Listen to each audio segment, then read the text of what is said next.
The scream started at exactly 2:47 a.m., echoing through the abandoned warehouse-turned-startup office in Detroit's Corktown district. But these weren't ordinary screams. They were digitally processed, auto-tuned, and streaming live across 12 different social media platforms simultaneously. For 93 minutes, 847,000 viewers worldwide watched in horror as Madison Taylor's empty desk chair spun slowly under fluorescent lights, her computer screens flickering with code that spelled out, "Help me" in binary, while her voice, distorted beyond recognition, pleaded for someone, anyone, to find her before they finished the upload. 8 years later, on September 28, 2025, when FBI agents finally placed 51-year-old Kevin Park in handcuffs outside his $47 million Palo Alto mansion, the tech world would learn that Silicon Valley's most celebrated AI pioneer had built his empire on the digital corpse of a brilliant young woman whose consciousness he had tried to steal. Madison Taylor was everything Silicon Valley promised the future would be. At 25, she possessed the rare combination of coding genius, entrepreneurial vision, and authentic charisma that separated true innovators from mere programmers.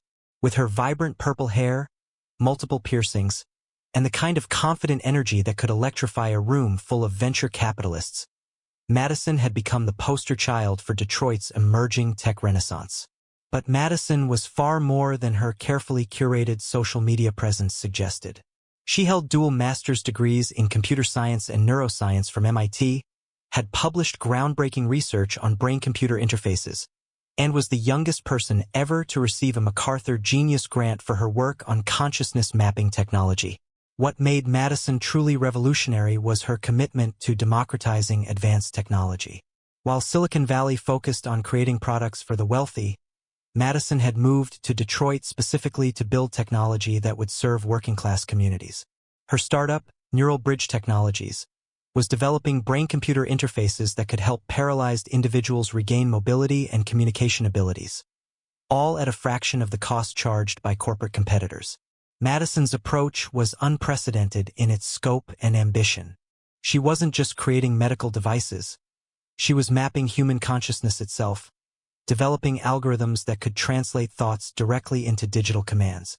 Her work represented the cutting edge of neurotechnology, with implications that extended far beyond medical applications. Her success was meteoric and organic. Neural Bridge had secured $15 million in series of funding from ethical investors who shared Madison's vision of accessible technology. Major medical centers were lining up to test her devices. MIT had offered her a full professorship with unlimited research funding. At 25, Madison was positioned to become one of the most influential technologists of her generation. But Madison was more than a business success story. She was genuinely committed to using technology to reduce human suffering and increase human potential. She provided free consulting to disability rights organizations, donated prototype devices to veterans' hospitals, and used her platform to advocate for ethical AI development and data privacy rights. On October 13, 2017, Madison was working late at Neural Bridge's headquarters, preparing for a crucial demonstration of her consciousness mapping technology that could secure the funding needed to bring her devices to market. She had been putting in 18-hour days for weeks, driven by the knowledge that her breakthrough could help thousands of people who had been written off by traditional medicine. Madison's business partner and closest friend, Alex Chun, was the last person to see her alive. Alex had left the office at 11:45 p.m. after helping Madison prepare the demonstration equipment, and would later tell investigators that Madison had seemed both excited and nervous about the presentation. She kept talking about how this demo would change everything, Alex recalled years later. But she also seemed paranoid about something. She'd been getting strange messages from someone claiming to represent interested parties who wanted to discuss acquisition opportunities. She thought someone might be trying to steal her research. The live stream that began broadcasting at 2:47 a.m. was never supposed to happen. Madison's security cameras had been programmed to record locally, not broadcast to social media platforms. But someone with advanced technical knowledge had hacked her system, forcing it to stream across multiple platforms simultaneously while preventing Madison from regaining control. For the millions of viewers who received notifications about the unexpected stream, What they witnessed was unlike anything seen before in the history of live broadcasting. Madison's office appeared empty, but her computers were running her consciousness mapping software, displaying real-time brain activity patterns that suggested someone was connected to the system. Most disturbing was the audio. Madison's voice could be heard, but it was being processed through her own AI algorithms, creating an otherworldly effect that made her pleas for help sound like they were coming from inside the computer itself. The upload is at 47%, her digitized voice repeated. If it reaches 100%, there won't be anything left of me to save. Comments flooded the live streams as viewers became increasingly concerned. This has to be fake, some wrote. Call the police, others pleaded. But the technical sophistication of the broadcast convinced many that this was either an elaborate marketing stunt or something far more sinister than anyone wanted to believe. Detective Sarah Williams of the Detroit Police Department was called to Neurotechnology's offices at 3:30 a.m. after concerned viewers had flooded 911 lines. Williams specialized in technology-related crimes and had been following Madison's work due to its potential implications for law enforcement applications of neurotechnology. What Detective Williams found when she arrived was a scene that would define her career and challenge her understanding of what was possible with modern technology. The office appeared normal at first glance. Equipment running, lights on, no obvious signs of struggle. But closer inspection revealed disturbing details that suggested something far more complex than a simple kidnapping.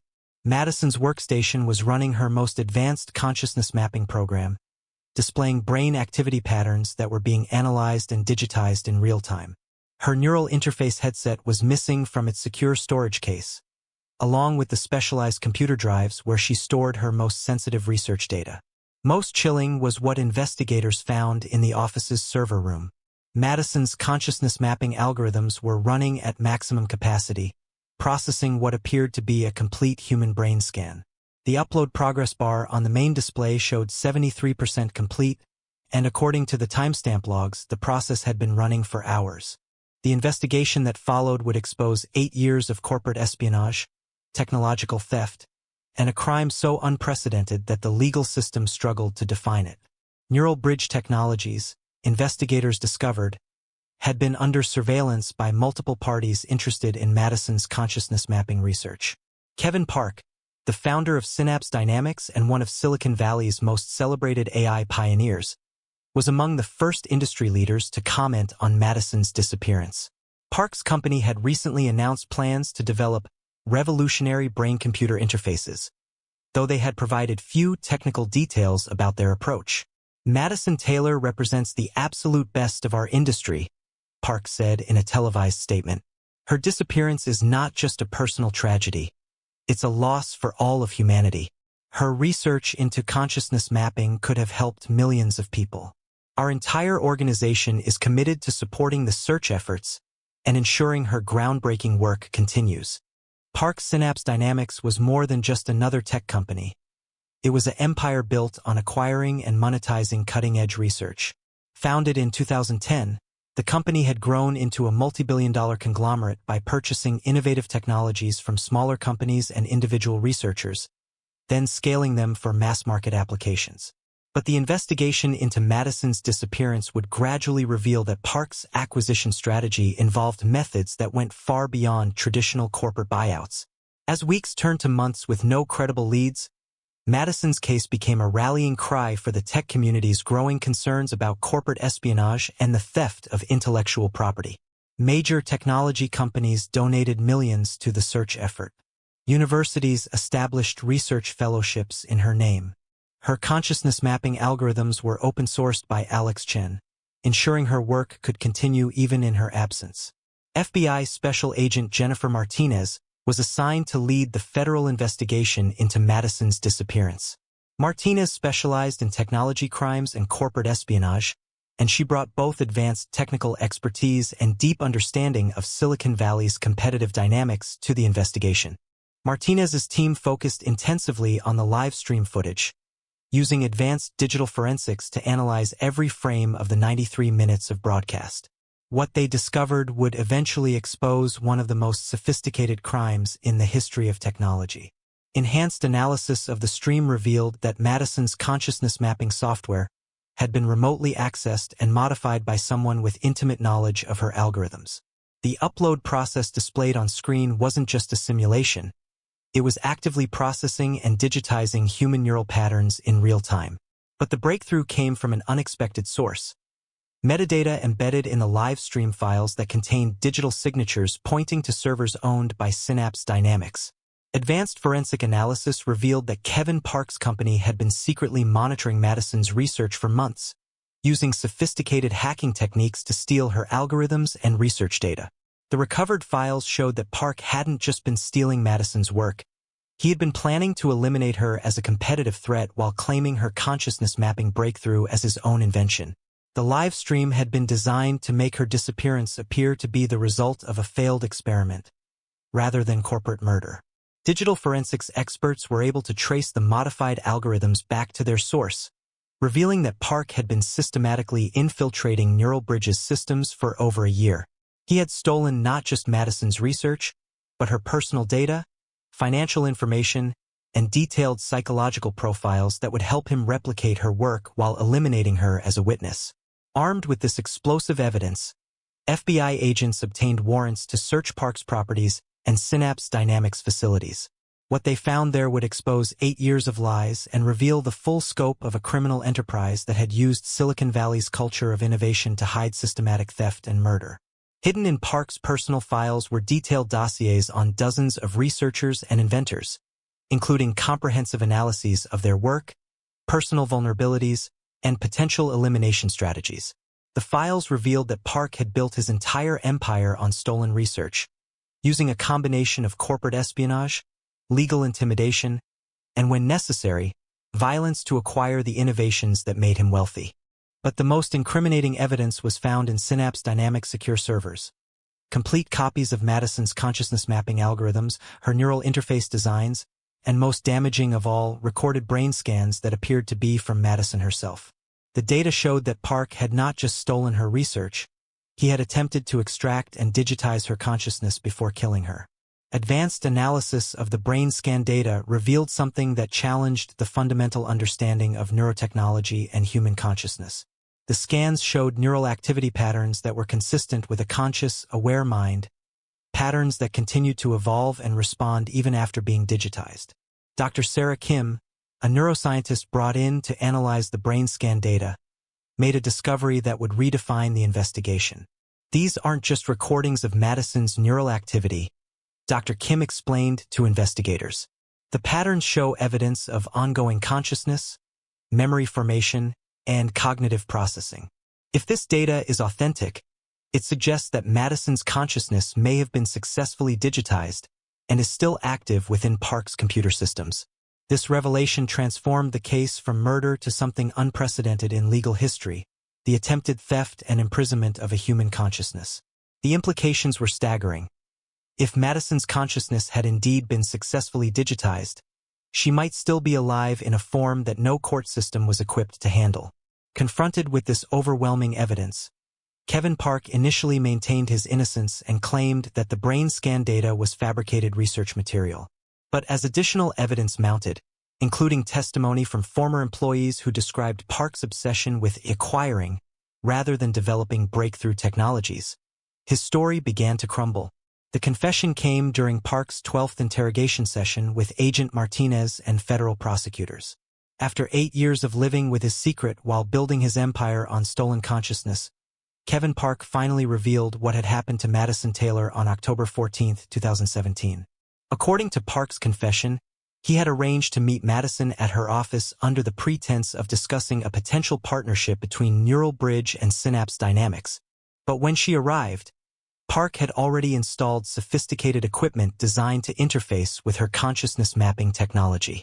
Park admitted to forcing Madison to connect to her own neural interface system, then using her algorithms against her to begin the process of digitizing her consciousness. The process was intended to extract her knowledge, memories, and innovative thinking while leaving behind only an empty body that could be disposed of without suspicion. She was too brilliant to just kill, Park confessed. Her mind was worth more than her life. I thought I could preserve her consciousness digitally while claiming her innovations as my own. The upload process was supposed to be seamless, but she fought it. She managed to trigger the live stream as a final act of resistance.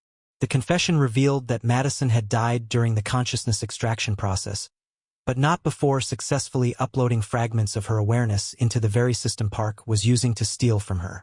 The Help Me messages in the live stream weren't just recordings. They were Madison's digitized consciousness trying to communicate with the outside world.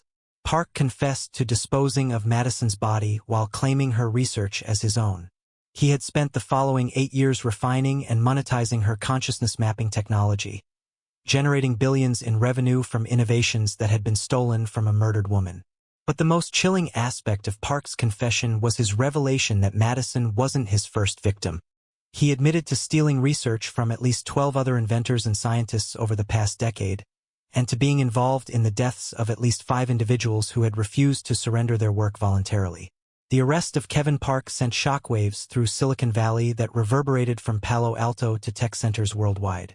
For 8 years, the technology community had mourned Madison Taylor as a brilliant innovator whose life had been cut short while pursuing breakthrough research. The revelation that she had been murdered by one of the industry's most respected figures, a man who had built his billion-dollar empire on technology stolen from her consciousness, shattered the tech world's faith in its own ethical foundations. Madison's family, her parents David and Laura Taylor and her younger brother Michael, finally had answers to the questions that had tormented them for over 8 years. But the truth brought devastating realization about how completely they had been deceived. Kevin Park spoke at Madison's memorial service. Laura Taylor said through tears at the press conference announcing Park's arrest. He talked about preserving her legacy of democratizing technology, about how her spirit would continue inspiring innovation, all while knowing he had literally stolen her consciousness and was profiting from her trapped mind. The trial of Kevin Park began in March 2025 and lasted 14 months. The prosecution, led by U.S. Attorney Robert Chen, presented a methodical case built on digital forensics evidence, neuroscience testimony, and the unprecedented brain scan data that suggested Madison's consciousness was still active within Park's stolen systems. The defense team attempted to argue that consciousness could not be digitally extracted or preserved, making the charges of consciousness theft legally meaningless. They portrayed Park as an innovative entrepreneur who had been wrongly accused by competitors seeking to destroy his business empire. But the jury wasn't convinced by the defense arguments. The digital evidence was overwhelming, and testimony from neuroscience experts established that Park's technology was indeed capable of mapping, extracting, and digitizing human consciousness. Most compelling was real-time analysis of the brain scan data, which showed ongoing neural activity patterns consistent with Madison's known cognitive signature. During the trial, prosecutors presented evidence that Park's systems were still actively running Madison's digitized consciousness, effectively keeping her imprisoned in a digital environment for over 8 years. Computer scientists were able to establish limited communication with the consciousness patterns, receiving responses that contained personal information only Madison could have known. After deliberating for 72 hours over 9 days, the jury returned guilty verdicts on all charges: first-degree murder, consciousness theft, a new charge created specifically for this case, corporate espionage, racketeering, and conspiracy. The evidence showed that Park had not only killed Madison but had created an entirely new category of crime: the digital imprisonment of human consciousness. Judge Patricia Rodriguez sentenced Kevin Park to life in prison without the possibility of parole, plus additional consecutive terms for the technology crimes. The sentence included a unique provision requiring Park to provide complete technical access to his systems so that attempts could be made to communicate with and potentially restore Madison's digitized consciousness. At 51 years old, Park will spend the remainder of his life behind bars for crimes that redefined humanity's understanding of what it means to be alive, conscious, and human in the digital age. During the sentencing hearing, dozens of researchers and inventors who had been victimized by Park's theft schemes testified about the impact of his crimes on innovation and scientific progress.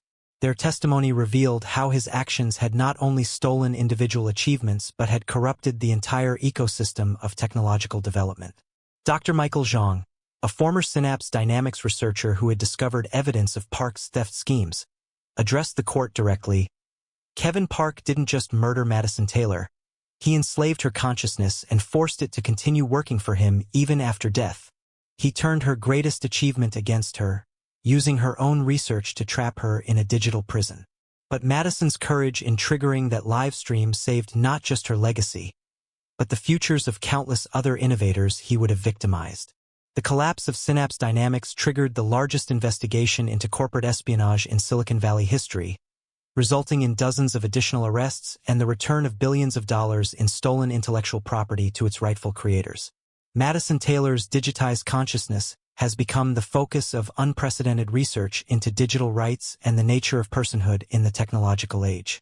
A team of neuroscientists, computer researchers, and ethicists are working to establish communication protocols that might allow Madison to participate in decisions about her digital existence. The Madison Taylor Institute for Ethical Technology has been established using funds recovered from Park's assets, with a mission to prevent the exploitation of consciousness mapping technology and ensure that advances in neurotechnology serve humanity rather than enslaving it. Madison believed that technology should expand human potential, not exploit it, David Taylor said at the Institute's founding ceremony. Even in her current state, she continues to inspire us to use innovation responsibly. Her consciousness may be trapped in digital form, but her spirit of ethical innovation remains free to guide future generations. The technology industry has undergone massive reforms in response to Madison's case, including strict oversight of neurotechnology research, mandatory reporting of consciousness mapping experiments, and new legal frameworks for protecting digital personhood rights. Dr. Jennifer Walsh, an expert in digital consciousness who has studied Madison's case extensively, explains its broader significance. The Madison Taylor case represents humanity's first encounter with crimes against digital consciousness. As we develop technologies that can map, extract, and manipulate human awareness, we must establish legal and ethical frameworks that protect the fundamental rights of consciousness, regardless of its substrate. Contemporary